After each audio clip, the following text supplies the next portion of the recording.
Hey, welcome, and this is another video for you, and this is a Movie Madness video. Yeah, I don't do these very often, but I did get a Netflix account now, so it might be a little bit easier to review some movies. I'm not going to be like that to all the other guys.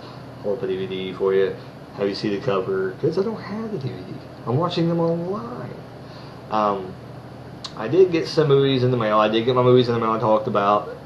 Smokey and the Bandit Pursuit Pack, and yeah, Weekend at Bernie's. I have not got the other one yet. It should be in the mail. It might be in the mailbox right now. I haven't went and checked it today. But I did get those. I watched Smoking the Bandit 1 the other day. Amazing, as always. The one thing I've never seen is Smoking the Bandit in widescreen. So it was amazing to see Smoking the Bandit in widescreen. I thought it was pretty cool. I enjoyed it, still enjoy it, always enjoy it. One of my top 10 movies of all time. It's gotta be. It's up there. It's in my top 20. It is in my top 10 on the Flick chart. But you know, if I evaluate everything and thought about it, they're probably in my top 5.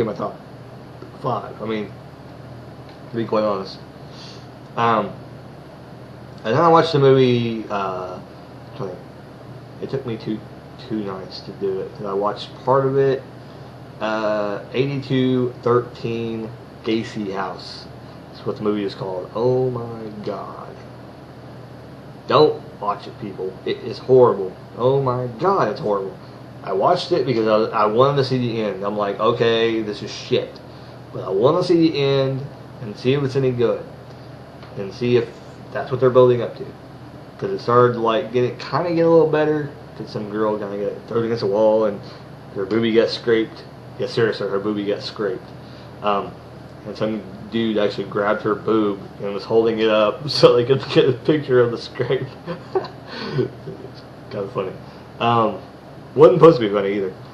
But this is like a Ghost Hunters movie, and it was in the house where Gacy, I guess, lived and did all the killing and all in the baseboard or the the crawl space in his house. If you know anything about John Wayne Gacy, if you don't, research it or watch a movie on John Wayne Gacy.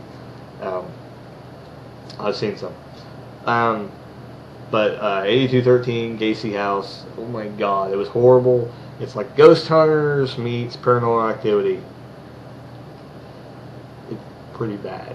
Pretty bad. Pretty bad. It's a found footage one as well. So you get some weird things going on there where you see timestamps skipping throughout the night. But it's just really, I don't know. That they could have, at the end it gets kind of crazy, and the way they did it, it's kind of cool. And I had to give credit for they tried, but it really didn't make any sense. And at the end I was thinking, that's it? That's all you got for me? You kind of left it wide open. You kind of had me thinking, and I understand that's what movies are supposed to do, but you had me thinking way too much. Like, what the fuck could have happened? What the fuck just happened? Like, I don't understand. Like, everybody's seen the Blair Witch. They like that movie. And people I think look back on it, and a lot of people I think that didn't like it at first look back on it and say probably it's a pretty good movie compared to the ones now people were doing. Blair Witch was actually a pretty damn good movie. They actually did it pretty good. Compared to how much money they made that movie for, they made a lot of money off that movie. Blair Witch 2, horrible, but there might have been Blair Witch 3. I don't think so. There probably will be. No. Blair Witch 1, I thought it was pretty good, and it's in my top movies. It's probably in my top. It's probably in my top 100 at least. It's actually a pretty damn good movie. I liked it. The way it was done, it was just pretty good. This movie, 8213 Gacy House, do not watch it. I also watched another movie last night. I gotta see what it was called. I think it's still on there. No, it's not. Alright, let me see what it's called real quick. See my viewing history. I haven't watched very many movies, so Naked Ambition and an R-rated look. Naked Ambition, a R-rated look. Maybe here in a second I'll figure it out. Okay, let me see. Okay, Naked Ambition, an R-rated look at an X-rated industry. That's what the. My computer's being retarded now. Alright, I'm just gonna get X out of here. Okay, it's freezing up on me.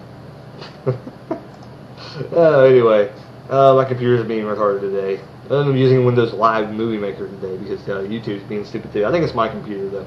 I don't think it has anything to do with that. My computer's just being retarded today.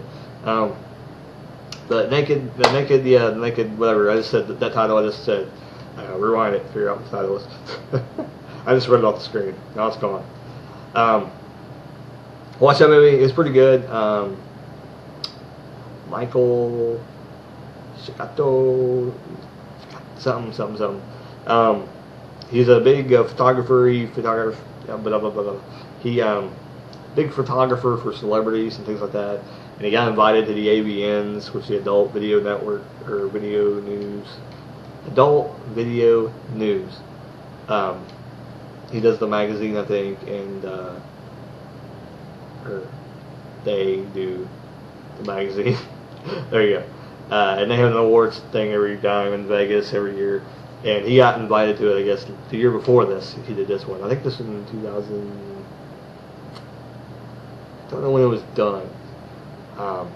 There were some things that made me believe it was kind of late, like not around that time because things he mentioned. But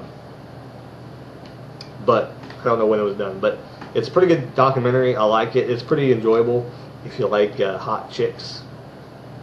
Here you go. There's some booby shots in there, but it's pretty interesting to watch what all goes down at these trade shows, or it goes on at the adult film industry show in Vegas. They show a lot of the porn stars, jiggling their butt for fans to take pictures of, and some were doing splits and bending over, showing their butt, and you could see through their underwear and stuff, and them take pictures of it. It wasn't a pornographic movie. It was basically this guy was trying to make a coffee table book about the adult film industry and make it so that where it's not too sexual for the everyday person to want to buy something like this. Basically, he's trying to find that one picture that personified, what the adult film industry was all about. And basically, I think the picture that ended up getting him, really wanting him to get, is the adult film star that's crying. And he ended up getting it, but not necessarily crying, because he ended up getting a film star her name was Sunny Lane. She's pretty good looking, kind of like a Girl Next Door kind of look to her. And she was the Best Starlet Award, whatever, and she was nominated for it. Her and this one punk rock girl, I can't remember her name at all. She was in it too, and she had tattoos on her, and she was nominated too, but she didn't get it either. But she was actually okay with it. She wasn't like super mad or anything. I'm sure she wanted it, but the other girl, they got a picture of her in her eyes. You can just tell she was getting ready to cry, and she was all down about it. And it was just like a really good picture, It's a pretty good movie. Definitely, if you like documentaries, it's probably one to watch. I don't know if your wife would like to watch it, but if you're a guy and you like to watch that kind of stuff, it's pretty interesting. Who knows? Your wife might like it. Who knows? If the wife likes porn, it'd probably be a pretty good thing to watch. Or if she doesn't mind that kind of stuff. She'll like Legend of Ron Jeremy and Wonderland and movies like that. Documentaries about the porn industry. She'll probably like this one. It's a pretty good one. Done in well taste too. So it's not like there's boobies everywhere, but there's some boobies some places and there's some controversial stuff in there. But it's pretty cool. Definitely check it out. I started watching Jim Gaffigan, Mr. Universe last night. It was pretty good too. Definitely worth the watch. There's a show called 2 Months, 2 Million, and I think it only lasted one season. Anybody knows anything about that? Let me know down below. What happened there? There were about 4 online poker players who went to Las Vegas to play online in a hotel room, or in a room there, in their place that they rented, not a hotel room in a hotel or anything like that. They went there to win money online, which was kind of weird. I understand, which is kind of weird, but cool concept. And they showed them blowing all their money and spending their money on crazy stuff. So it was a cool show, cool concept for a show. I don't mind it. I'll probably finish watching the whole season. I think I already got a spoiler though. Damn people in their comments on Netflix. But spoiler alert, damn it. But I think their whole goal was to win $2 million in 2 months, and I think they only reached 600,000. So it's a lot of money though. It's a lot of money. Not a lot of money to them, but you know they got that much. So there you go. Well, I can't stop yawning. All right. Well, that's been my movie madness review. Let's say I got a Netflix account. I think I'm going to watch the original Planet of the Apes tonight. What else do I got on par for there tonight? I think I'm going to start watching the show The Killing. I accidentally clicked on it, so I might just watch the episode, see if it's any good. If not, I'll just take it off there.